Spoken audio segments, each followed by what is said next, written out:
Hi.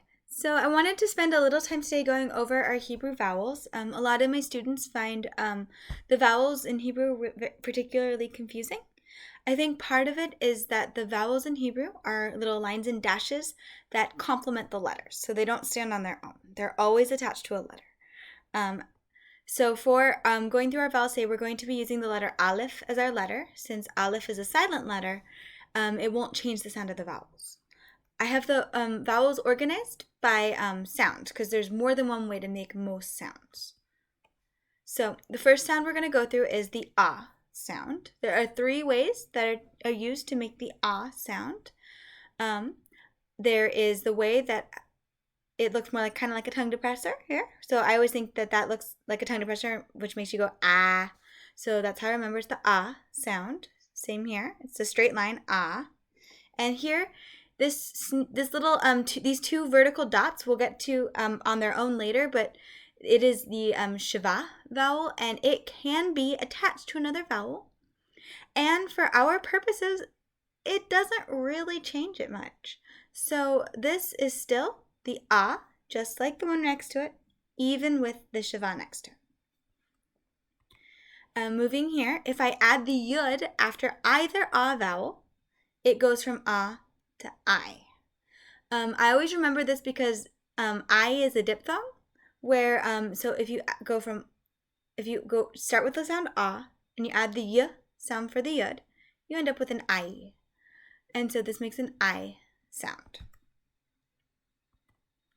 Over here we have our ways to make O. So probably our most common way is going to be right here with the vav.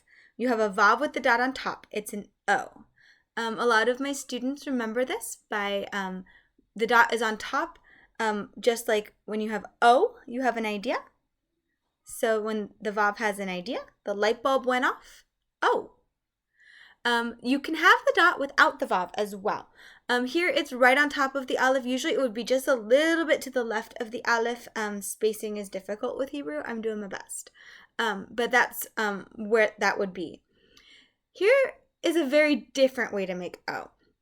This is the one time where the shiva does change the sound of the vowel. Where this vowel, which without that shiva makes an ah, when you add that shiva next to it, it makes an O sound. And now the next one is an u. If you notice, we can have another way to make an u is also with our vav, but this time that dot is in the center, in the middle. I always remind my students that this, it's like when you get hit in the stomach, you're going to go, ooh. Or the Pillsbury Doughboy, when he gets hit in the tummy, he goes, ooh, ooh. So it's always ooh in the center. The other way to make an ooh sound is 3 diagonal dots.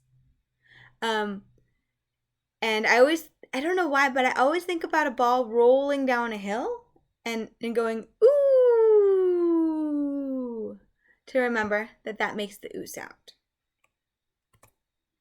Over here we have our e's. We have just a single dot or a single dot with a yud. One dot makes an e sound. If we have 3 dots, it makes an eh sound. You can have the 3 dots with the yod. The yod doesn't change anything. Or you can have the 3 dots with the 2 dots of the shiva. So you end up with a total of 5 dots. I remember the 3 dots as eh because to me they look like 3 eggs in a nest. So all 3 of these, so eh, eh, eh. Again, here the shiva does not change anything. Now, if we have the 2 dots horizontally like this, it makes a long A sound, as in bay. And again, you can have that yud as part of the vowel, and it does not change anything. It just makes an A sound. And one way I remember is if you kind of say this word A, at the end of that sound, you can hear the Y. And sometimes it's there with the yud, and sometimes it's not. And now finally, our shiva vowel, which is our silent vowel. It can make 2 sounds. It is a silent stop sign, or it can make, at the beginning of a word, it's a lift or an So I have it here with the aleph, where it would just be silent. With the mem here, just to show you with a letter that has a sound, it would be a m. So it's like a soft lift or an sound at the beginning of a syllable. All right, let's see if we remember some of our vowels. I've got a few different ones here. I want you to take a second to look at them, see if you can go through them. See if you remember what each one sounds like.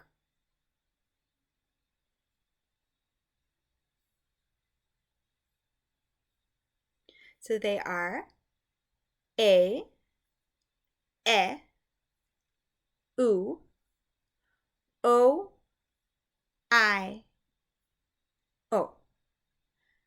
I hope that was helpful and that you're starting to get your vowels down.